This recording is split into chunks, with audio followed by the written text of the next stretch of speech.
ನಮಸ್ಕಾರ ಸ್ನೇಹಿತರೆ, ಕರ್ನಾಟಕ ಮ್ಯಾಟರ್ಸ್ಗೆ ಮತ್ತೊಮ್ಮೆ ಸ್ವಾಗತ. ಅಮೆರಿಕಾದಿಂದ ಒಂದು ಬಿಗ್ ಬ್ರೇಕಿಂಗ್ ನ್ಯೂಸ್ ಬಂದಿದೆ.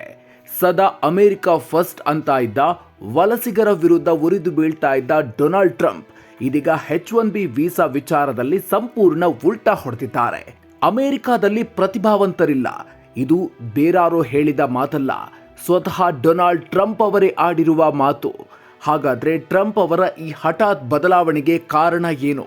ಇದರಿಂದ H1B ವೀಸಾವನ್ನೇ ನಂಬಿಕೊಂಡಿರುವ ಲಕ್ಷಾಂತರ ಭಾರತೀಯರಿಗೆ ರಿಲೀಫ್ ಸಿಗುತ್ತಾ? ಬನ್ನಿ ನೋಡೋಣ.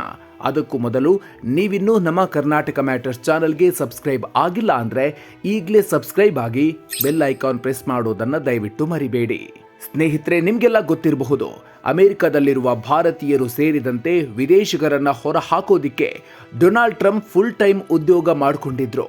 ಅಕ್ರಮ ವಲಸಿಗರ ಗಡಿಪಾರು, H1B ವೀಸಾ ಹೆಸರಲ್ಲಿ ವಿದೇಶಿ ಉದ್ಯೋಗಿಗಳಿಗೆ ತಡೆ, ಹೀಗೆ ಟ್ರಂಪ್ ಆಡದ ಆಟಗಳಿಲ್ಲ. ಅದೇ ಟ್ರಂಪ್ಗೆ ಇತ್ತೀಚೆಗೆ ಫಾಕ್ಸ್ ನ್ಯೂಸ್ ಸಂದರ್ಶನದಲ್ಲಿ ನಿರೂಪಕಿ ಲಾರಾ ಇಂಗ್ರಹಂ ಒಂದು ಪ್ರಶ್ನೆ ಕೇಳಿದ್ರು. ನಮ್ಮಲ್ಲೇ ಸಾಕಷ್ಟು ಪ್ರತಿಭೆಗಳು ಇದ್ದಾರೆ, H1B ವೀಸಾಗಳನ್ನ ಕಡಿಮೆ ಮಾಡಬೇಕು ಅಂತ ವಾದಿಸಿದ್ರು.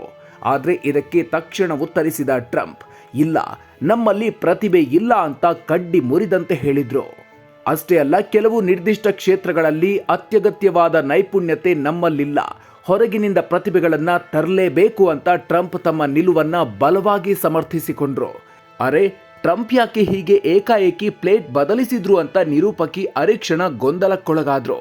ಆಗ ಉದಾಹರಣೆ ಸಹಿತ ತಮ್ಮ ಮಾತಿನ ಹಿಂದಿನ ಕಾರಣವನ್ನ ಬಿಚ್ಚಿಟ್ರು ಅಮೆರಿಕ ಅಧ್ಯಕ್ಷರು. ನೀವು ನಿರುದ್ಯೋಗಿ ಜನರನ್ನ ಕರೆತಂದು ನಾಳೆಯಿಂದ ನೀವು ಮಿಸೈಲ್ ತಯಾರಿಸುವ ಫ್ಯಾಕ್ಟರಿಯಲ್ಲಿ ಕೆಲಸ ಮಾಡಿ ಅಂತ ಹೇಳೋದಿಕ್ಕೆ ಆಗಲ್ಲ, ಅದಕ್ಕೆ ವಿಶೇಷ ತರಬೇತಿ ಮತ್ತು ಪ್ರತಿಭೆ ಬೇಕು ಅಂತ ಹೇಳಿದ್ರು.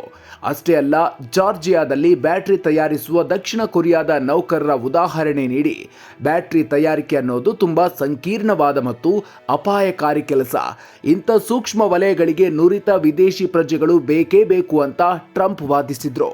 ಟ್ರಂಪ್ ಅವರ ಈ ಮಾತುಗಳು ಈಗ ಜಾಗತಿಕ ಮಟ್ಟದಲ್ಲಿ ದೊಡ್ಡ ಸುದ್ದಿಯಾಗಿದೆ. ಇದಕ್ಕೆ ಕಾರಣ ಇಷ್ಟೇ, ಅವರದೇ ಆಡಳಿತದ ತದ್ವಿರುದ್ಧ ನಿಲುವು.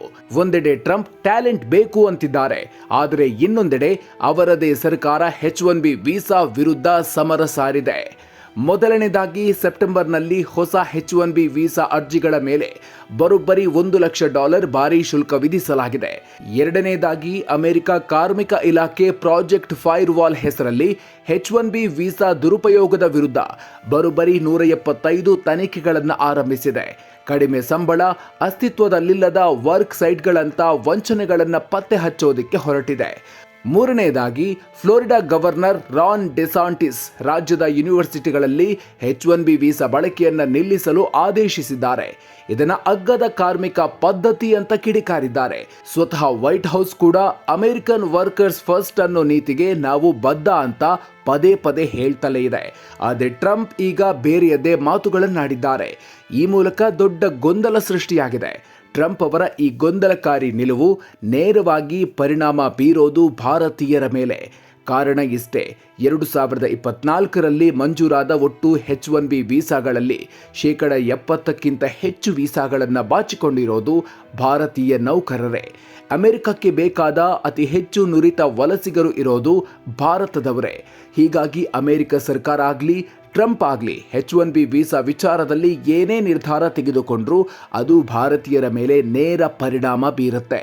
ಹಾಗಾದರೆ ಟ್ರಂಪ್ ಅವರ ಈ ಹೊಸ ಹೇಳಿಕೆ ಕೇವಲ ಸಂದರ್ಶನಕ್ಕೆ ಸೀಮಿತನಾ, ಅಥವಾ ನಿಜವಾಗಿಯೂ ಅವರು ತಮ್ಮ ಕಠಿಣ ವಲಸೆ ನೀತಿಯನ್ನು ಮೃದುಗೊಳಿಸುತ್ತಿದ್ದಾರಾ?